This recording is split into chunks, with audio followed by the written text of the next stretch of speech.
Do you want to make $10,000 a month from YouTube Shorts pretty passively, even without showing your face? Today, I'm talking with Bennett from MoneyMine about how he's doing exactly that with YouTube automation.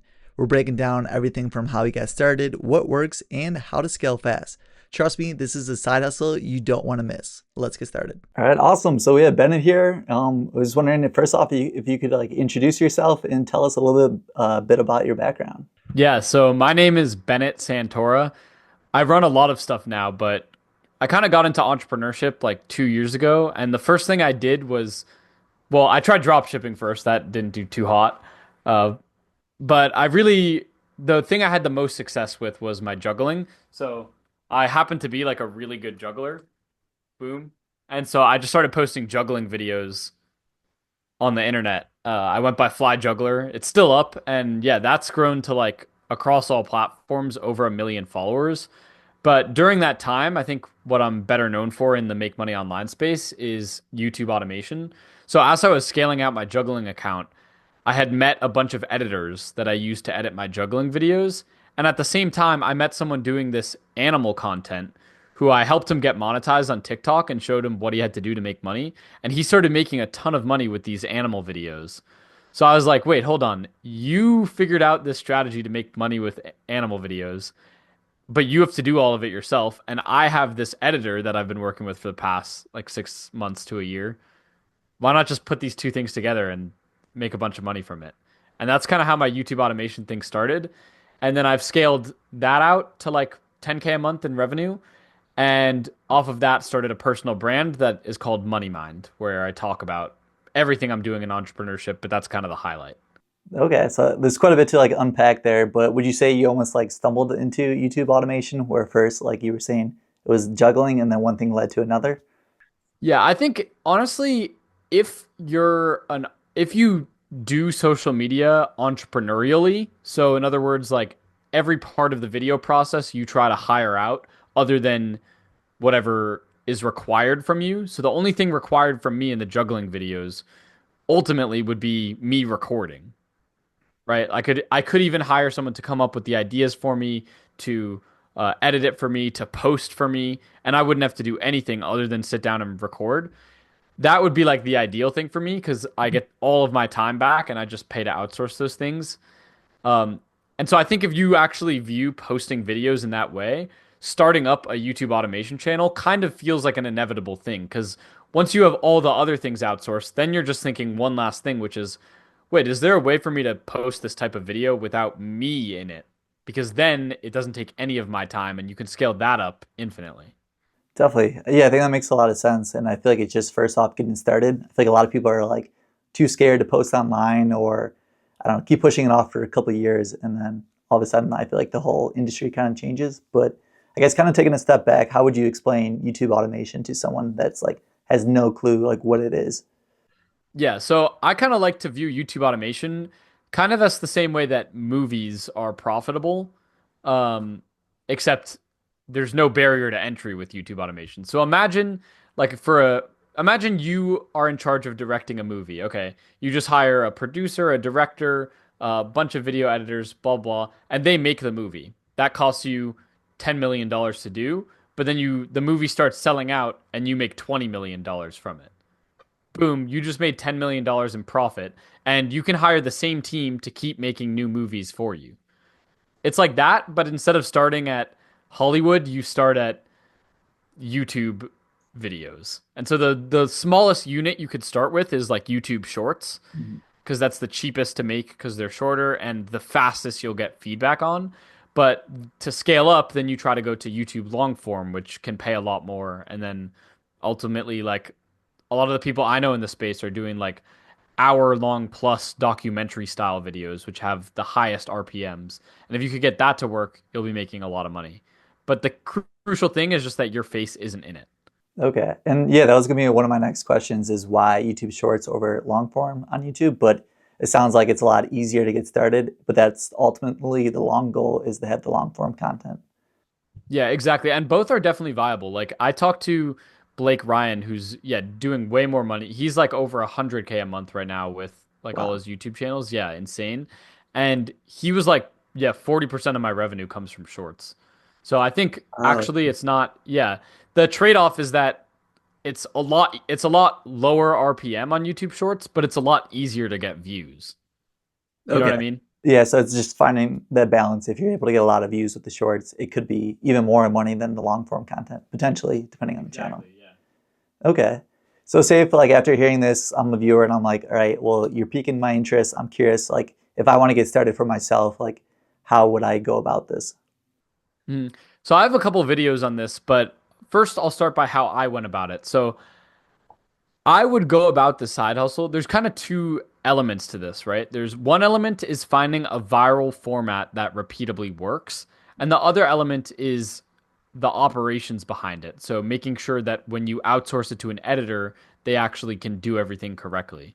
So if you want to start on this, you should probably have a side of this that you are really good at in the first place. So for me, I got really good at making viral videos to begin with juggling. So I kind of had a really good sense of what would go viral.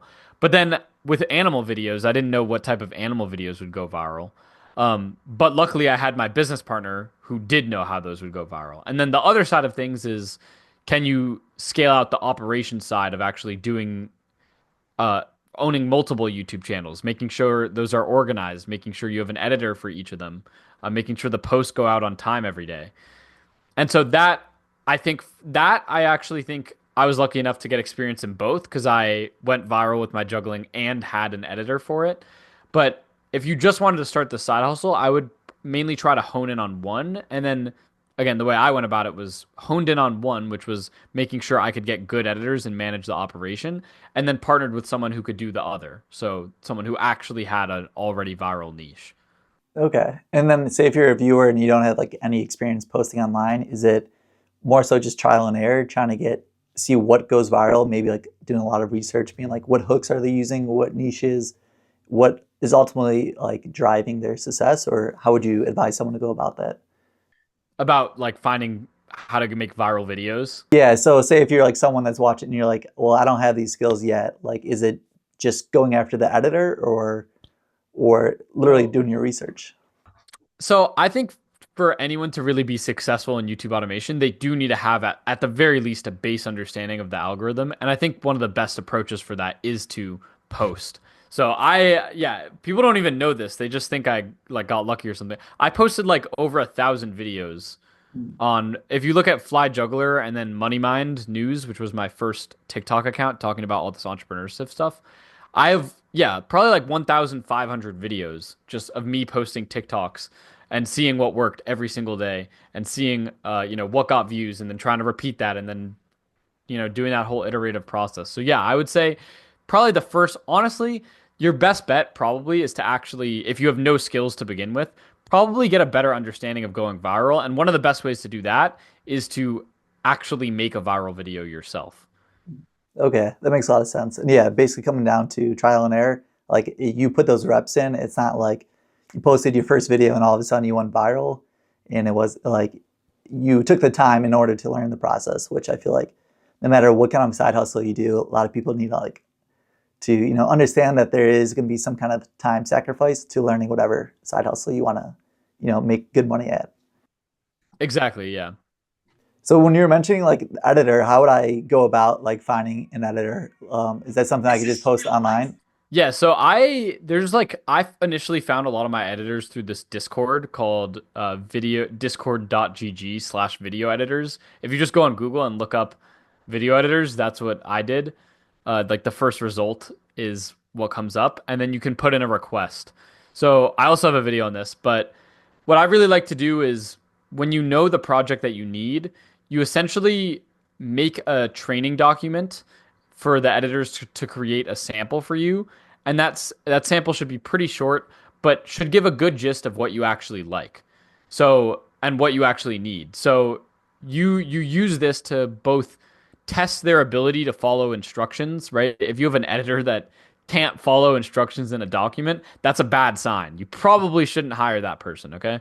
But the second thing is to test their creativity. So it kind of depends on the type of video style you have. Right now, our videos are very formatted. So actually, it's pretty low creativity. It's just making sure the editor can move the clips to the right place at the right time at this point. But if your job is going to require more creativity from the editor, sometimes you leave the instructions a little looser to let them cook and see if they can actually apply their creative vision correctly to how your creative vision looks like. So yeah, I would just go to that Discord, put in a request, and see what samples you get back from that. Okay. And then would you say too, the reason why you have a template is because you already like tested what works and you know from experience. So you're just trying to like replicate as many viral videos as you can. Exactly. So we've created pretty much a viral video format with our channels. I'll give some absolutely free sauce right here. One of the most viral ones is it's called like I accidentally raised a blank.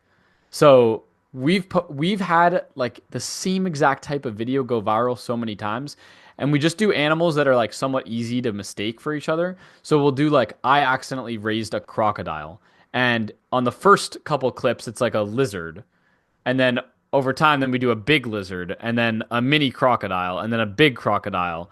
And so it looks like this human actually was raising a lizard.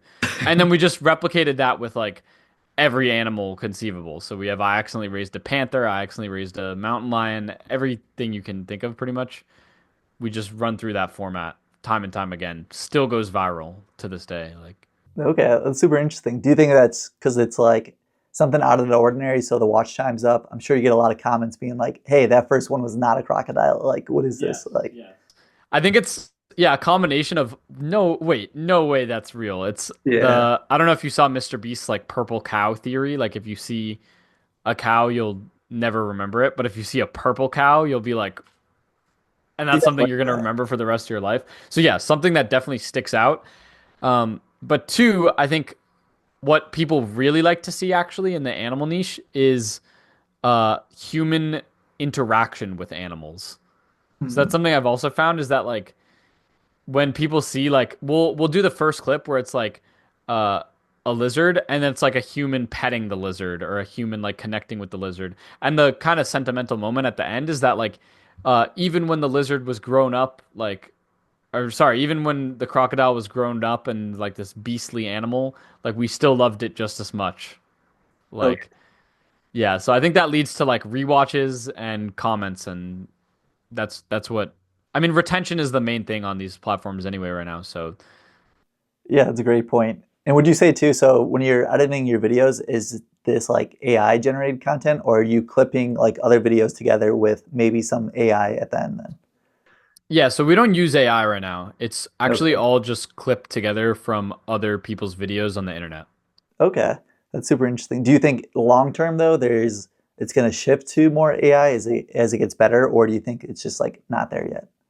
I think no, there's definitely already big channels that are fully AI generated.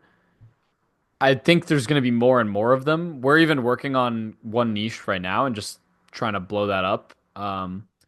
And yeah, I'm not sure. I think there will be a mix of both, but there will at the very least, even if everything's AI generated, like a lot of the AI generated stuff is like cartoon stuff right now.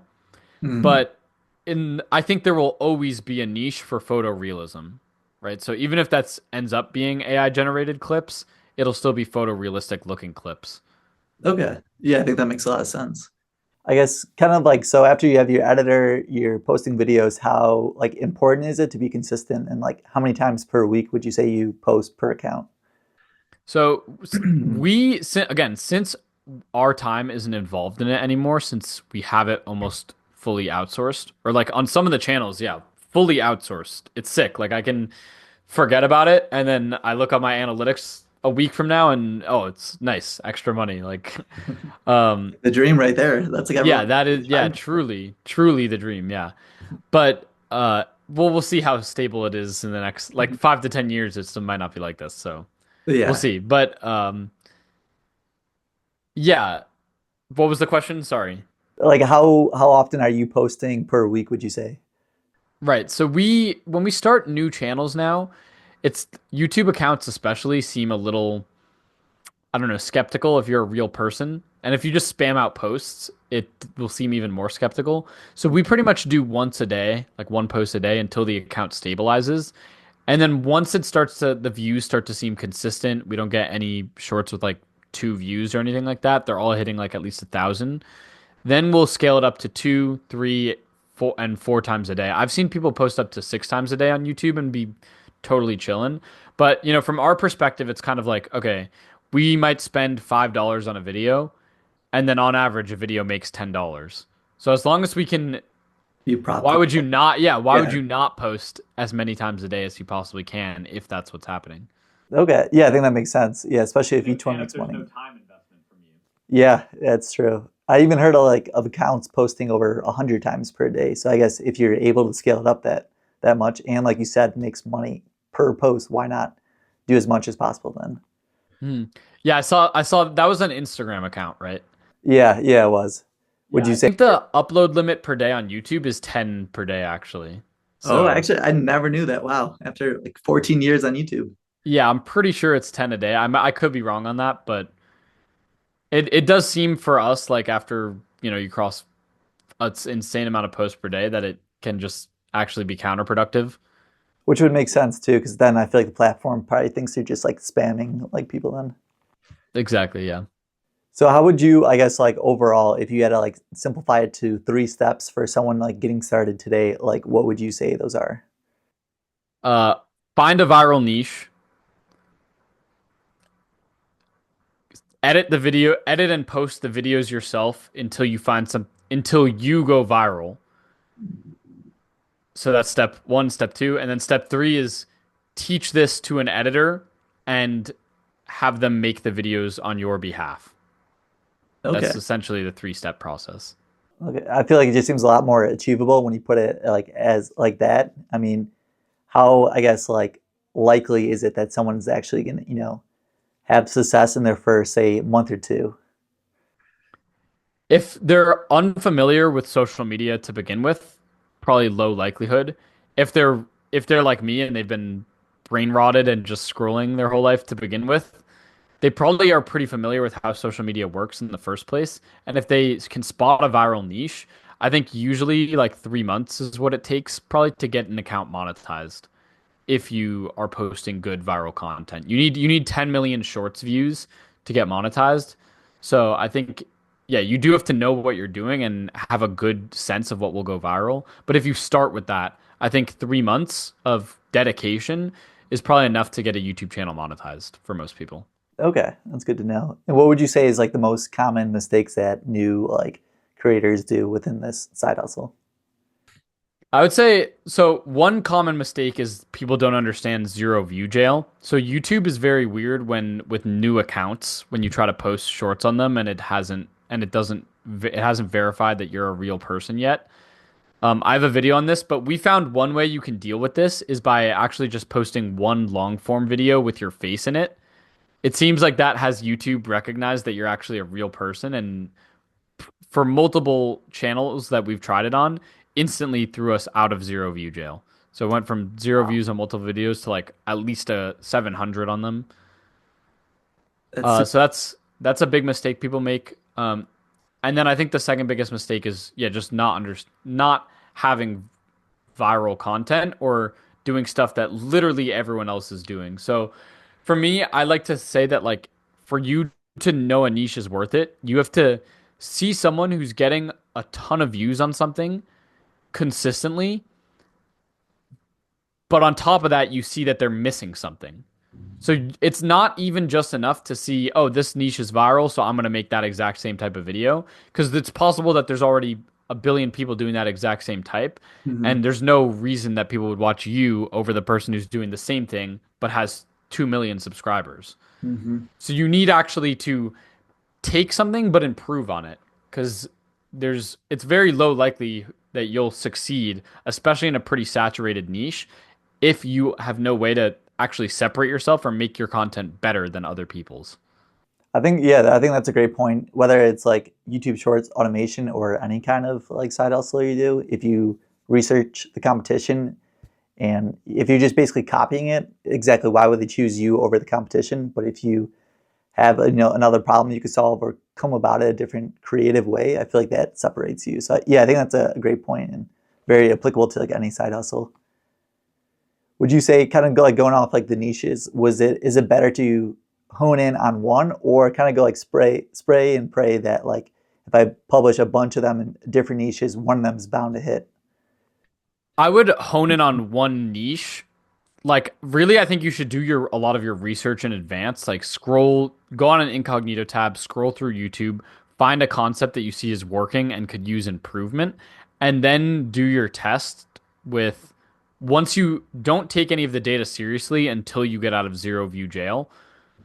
Once you get out of zero view jail, then do different tests to see how to improve on the original concept. Okay. Yeah, I think that makes a lot of sense. I guess kind of like shifting gears. No, we were mostly talking about like YouTube. Would you also recommend to repurpose the videos and have them like uploaded TikTok, Instagram, and other platforms? Yeah, no doubt. Yeah. So I mean, a lot of these other platforms have monetization. So if you can get on them, you absolutely should. But even if they don't, like having a following can often just be valuable. Like accounts can be sold. If they have a lot of followers, you can use it to promote products. And so all of those are potential extra sources of revenue. I use a software called repurpose.io. It's like 35 bucks a month, I think. And it just auto reposts to all of those social media platforms. So for 35 bucks a month and no extra time commitment, it's like insane. It's an insane deal from my perspective. Definitely, it seems like low hanging fruit. Like if it's all automatic, why not see? I mean, worst case, you do it for a few months, nothing happens, but potentially, yeah, like you said, either sell the account in the future or another stream of revenue for you then. Nice. What about so like when you posting like these YouTube shorts, are there other ways to optimize it for the YouTube algorithm? Does it really matter about the titles and tags and description, or is it literally like we talked about before, just having good content that people are watching all the way through, maybe a couple times over, and like is catchy to a viewer? Low key, the most important thing is retention. So by far. So there's kind of two main stats that people who do YouTube Shorts automation specifically focus on. There's swipe away rate, which is essentially what percent of people swipe away after the first couple seconds of your video. So essentially, did your video hook the viewer? That's essentially what that stat is indicating. And then the second stat is retention rate. So once you got the viewer to actually watch, how long did you keep them to the end? And right now, that pretty much across all different algorithms, that is by far the main thing that algorithms are prioritizing. Past that, the second most important thing is most likely shares. YouTube is a little bit weirder with this though, because right, Instagram or TikTok, it has a way to share in app. So people are much more likely to share a TikTok video with a friend because they can just send it as an Instagram DM. Versus YouTube, you have to like text the person the link, which is like weirder, and people don't want to fill their Yeah. text chats with YouTube stuff. So it's probably not as big of a priority on YouTube. And so retention rate is again the absolute by far most important thing. But you can also try to optimize for other things like comments and likes. But I really do think right now the landscape is just favors retention by far. Okay, and then like some ways that you could like really hit on retention, like we were saying, come up with content that's like very interesting that they want to watch through, that's shareable, but also like would you talk like going into hooks and making sure like the first or like seconds really captures someone, and also like what you were saying about editing, if it's like makes it interesting to follow and edit, like you were saying, like a human petting an alligator, like that's going to make it stand out versus just a picture of an alligator. Yeah, so I love this question about retention because it's I it leaves so much room for creativity because in math there's only one right answer, but in how to get a high retention, there's so many right answers to get a high retention. So I can go through a couple tactics, but like by no means will this be an exhaustive. There's no one answer to get a high retention. Mhm. So one thing that you can do is like make very clear a payoff that someone's going to get at the end of the video. So this is what Mr. Beast does, right? He sets an expectation and then doesn't match the expectation or uses the video all the way until the very end to meet the expectation. Okay? So he'll set up a crazy expectation like last person in the circle wins $500,000, and then the whole video is waiting until the last person remains, and then right when they pretty much figure out who wins, quick celebration, and then video ends. And that's going to lead to high retention because you're setting up an expectation and a payoff. Very simple for the viewer. They don't receive the payoff until they watch till the very end. So there's that. But like from there, there's so many different angles you can take. Like you can clickbait. You can have no expectation and just have something be really, really surprising on screen. You could be a very interesting speaker. None of my podcast clips have gone viral yet, so I'm not interesting enough, but I'll get there. So there's so many ways you can do it. You don't necessarily have to do the very default, set an expectation and set a payoff for it, but that's like a very simple way to do it. Okay, and kind of like, yeah, like you were saying, it's you could get creative about it. There's not just one way, like you were saying, like math. You could, go about it a different bunch of different ways, but it goes back to trial and error, and then putting in the time and the research, so you know like what works and what doesn't. Exactly, yeah. Nice. All right, let's switch gears a little bit, and then go into more of like monetization and like earning potential. Like, so how do you even earn money with YouTube Shorts? So yeah, YouTube has I'd say in my opinion like probably one of the most generous and sustainable revenue programs, and theirs is pretty much a share of ad revenue.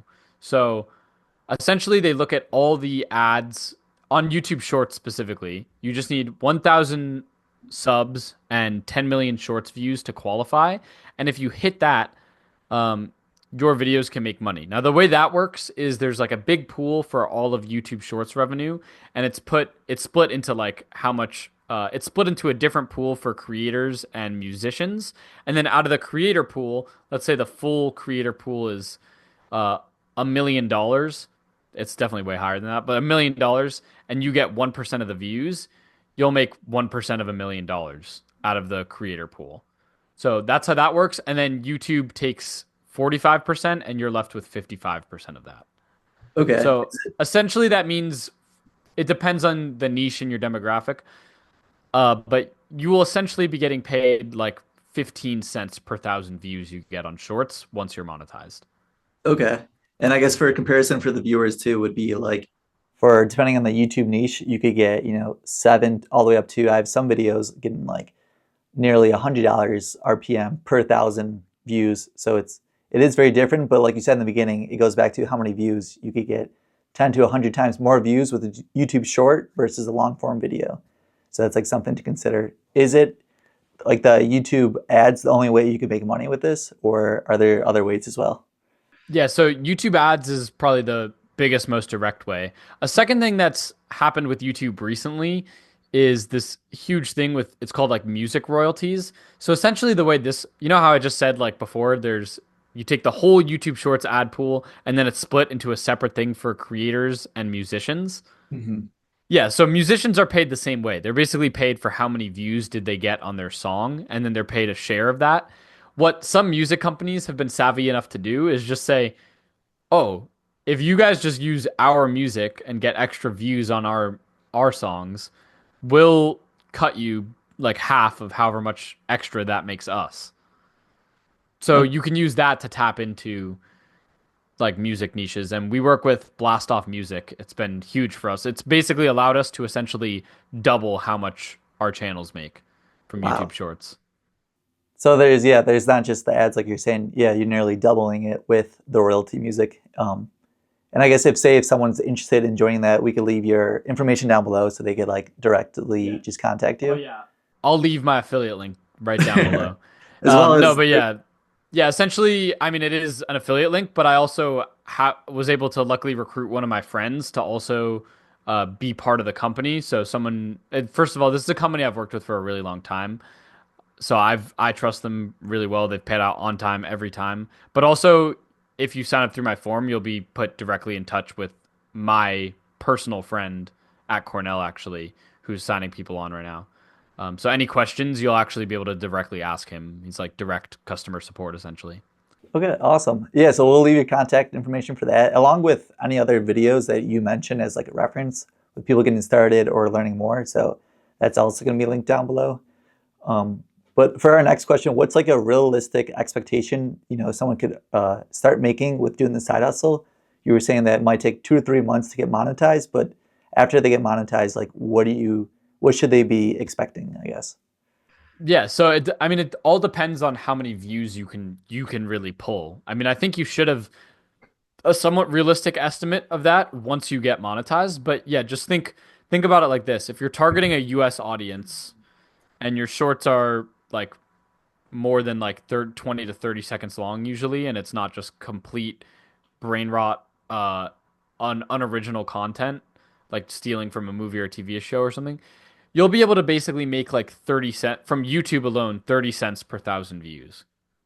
Okay, so then just you can do the math. I mean, if you want to make a like $3,000 a month, which is like a pretty low salary, but okay, definitely as a side hustle, really good actually.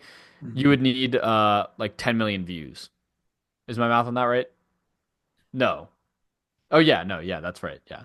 So 10 million views, is that like you're saying that's pretty realistic for someone to do in the beginning? I mean, 10,000 for long form content is seems like quite a bit, but for the shorts, that's like pretty achievable if you Yeah. know what you're doing. I think actually those two are probably a similarly as difficult. Like 10,000 long form views versus versus 10 million shorts views. I'd say that's actually probably around similar difficulty in my opinion. Okay, I think that's good. Yeah, frame of reference. And then say once you're, well established in this and like, how to go viral and stuff, like what's like a general ballpark or someone could expect to make in a month, or if you're comfortable to share, like how much does some of your channels make? Yeah, so our channels again, so last month we brought in a company and really all of our revenue right now in the company comes from our faceless automation channels. We brought in January like 12.5K in revenue and then in we had a little bit of a dip this month, so February brought in like 10K in revenue. And our expenses are like 3K a month probably. Wow. That includes some things that aren't direct editing costs, and I do believe we could get those down if we wanted to. So I'd say we could probably be at like 1.5K a month in expenses.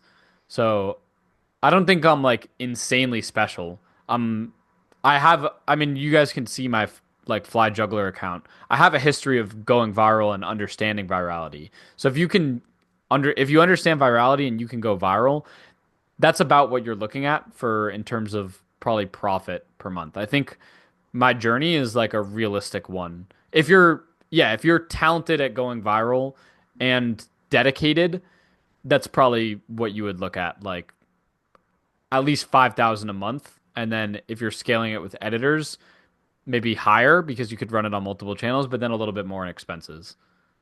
Yeah, I mean, like the potential of this is very huge, especially compared to like other side hustles.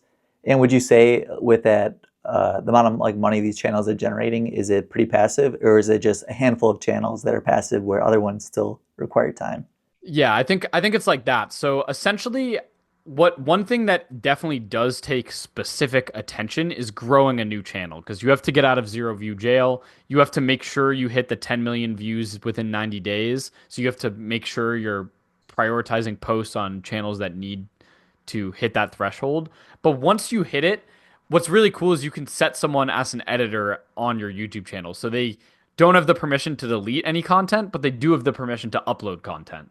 So you pay the editor, you pay them a little extra even to just upload, and that's pretty much everything. Like Mm. again, the two or three main monetized channels that we have are it's I like people talk about passive income being a myth. Like it's genuinely like pretty much passive income. Like again, I'll be honest, like I could forget about the channel for like 2 weeks and check the analytics, and it'll probably say on my YouTube dashboard like $2,000 in the past 28 days, and I could have easily forgot. Like that like obviously if the editor goes on vacation or something, I'll still have to attend to it, but like for the most part that's been like extremely passive.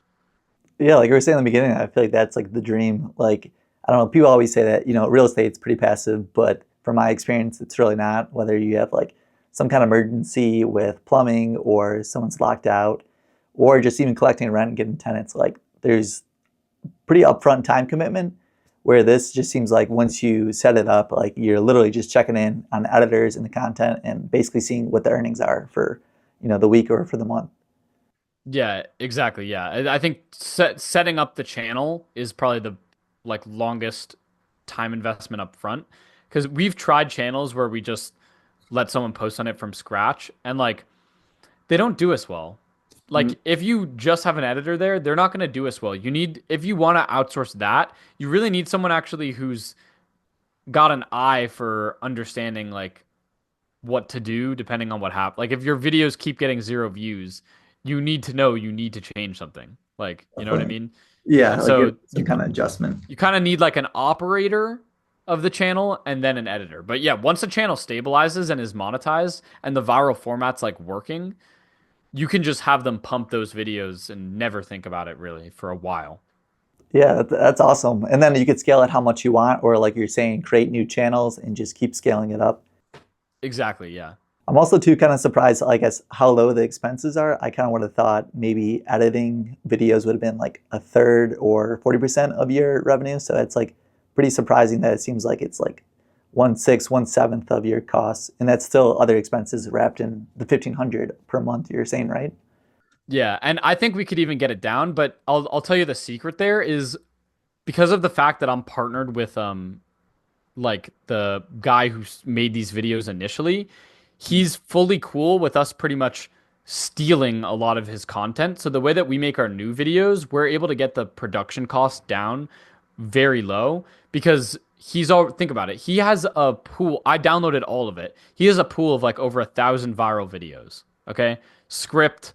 Yeah. Like he had been doing it on TikTok, multiple posts a day for like over a year. So he had scripts, clip like video library of a bunch of these different clips ready, all of that. And so now we can recreate those videos and like he even on YouTube, if someone copies your video, or even copies like 50% of it or just some portion of it, you can request a removal of their video and claim copyright. And he has the option to do that on our videos. But like obviously he's has equity in the company, so he Yeah, wouldn't he's a do that. He partner. wants us to use his Yeah. content to make even more money than he was already gonna make in the first place. So yeah, That makes a lot of sense. But yeah, I mean, overall, like your profit margins for this business are like incredible. Like, it doesn't even compare to any other, say, service side hustle where you're like need a truck or I guess buy some kind of asset to start the business. And also too, I feel like just being able to get started from like any location, from your room, the dorm, or on vacation, and like being able to scale up. I feel like there's so many positive like reasons why someone should look into the side hustle. I agree. I agree fully. Location freedom was is definitely something I wanted, and this is gonna allow me to do that if it continues to work like it's working right now. Definitely. I mean, especially on the track that it seems like you're on. So Yeah. that's awesome. What's like something I guess you wish you knew before you got started? I wish I knew how to get out of zero view jail. That was like we had multiple accounts that were just in zero view jail glitched. We thought the only way to get out of it was through having an account that was like at least a couple months old, so YouTube knew it wasn't a bot account. And when we found that you could low-key just get out of it by posting one face video, that made the process of growing new accounts a lot easier. It doesn't instantly stabilize the channel, but it helps a lot. Okay. Yeah, I think that's a huge tip. What about, is there like any other risk or downsides with doing YouTube short automation? I think one of them you kind of touched on. If you're using someone else's content, they could just file copyright. It also seems like the editors, if you're not able to find a good editor, that could really hinder your progress. But are there any other ones people should be aware of? Yeah, I think the biggest risk, and we'll see how this goes. Like, I feel like animal content is pretty evergreen, especially the way we're doing it. But one of the bigger worries is more like macro trends and how they change. So if you're doing a style of content, like a lot of AI niches, in my opinion, right now are in this zone where they're gonna work well for the next couple months, but AI is gonna improve and change. And if you just try to repeat the same videos every time with the same AI concept, it's not going to keep working because the landscape of social media is going to change. So that's, I guess, one of the more existential threats to the idea of this thing being passive. Again, I think actually the animal niche is pretty safe, like the way we do our videos, but we'll see about that. And the other biggest threat I'd say is or like risk is just your time actually. Like if you're editing these videos yourself to begin with, there's no financial cost. Like you could edit on CapCut for free. So yeah. Oh yeah, one more thing I guess you brought up was getting demonetized. So yeah, if you're using um, large chunks of other people's content without transforming it at all. So all of our videos, we've gotten hit by YouTube by saying with something called the content reuse policy, which basically means that they demonetize you for posting videos that they believe aren't yours or that you're reusing. And we've put in an appeal video and we've won our appeal every time. So we explain to them how we make our videos, how there's a unique script attached to each of them, etc. And they accept our appeals. But if you make content that isn't genuinely transformative or isn't changing the content style at all, you will get hit by YouTube's content reuse and you probably won't be able to monetize. Okay. And when transforming it, would it be as simple as saying, hey, I came up with the whole script and it's me talking over the video, even though I'm referencing other people's clips, or does it take more than that? Yeah, it's so this is a super gray area. I Mhm. can't answer like yes or no. I can let you know that they're they're pretty on the lenient side of the gray area in terms of what I have seen work. So I know channels that are doing the podcast clips without even putting B-rolls on the screen and are monetized. But pretty much they're just adding captions and a background music. And I guess the argument there is, we took a specific spot, we curated the clip, we added the captions to make it like more readable to the viewers and blah blah blah. Which is that's low-key not transformative, but they got around it. But like definitely what you can't do is like ranking videos or compilation videos. So if you're just compiling other people's videos from the internet, that won't really work. You can't say like top five best Justin Bieber moments and then post that like if you're not adding any commentary. So really the main ways people do it is they take other people's clips but add commentary and add a unique script. That's probably like the best ways. Or AI generated, so there's no threat. Okay, that makes sense. And even going back to your one example, if you're able to say for a whole year have a whole channel about, other people's videos, but you're just putting captions in the background music, Apple seems like they could just turn off the faucet at any time, and then basically your whole business is just like out. You're done with that channel So then. I would absolutely try to diversify past brain rot, somewhat transformative YouTube videos. Like that's probably not a great look in general to for that to be your only source of income. Definitely, yeah. I think that makes a lot of sense. And also too, you're just diversifying the income as well. So not only the risk, but you have the upside as well with these different niches. Exactly. Yeah. All right, awesome. Well, that was like all the questions I wanted to get through. I think this was super helpful for me and the viewers as well. But I guess kind of wrapping up, this interview, what's like the number one, piece of advice you'd give to someone that wants to start today? Learn algorithms. That's good right there. That's simple. And so if people want to learn more about the side hustle and pick up more tips and tricks, how could they, find you and learn more from your content?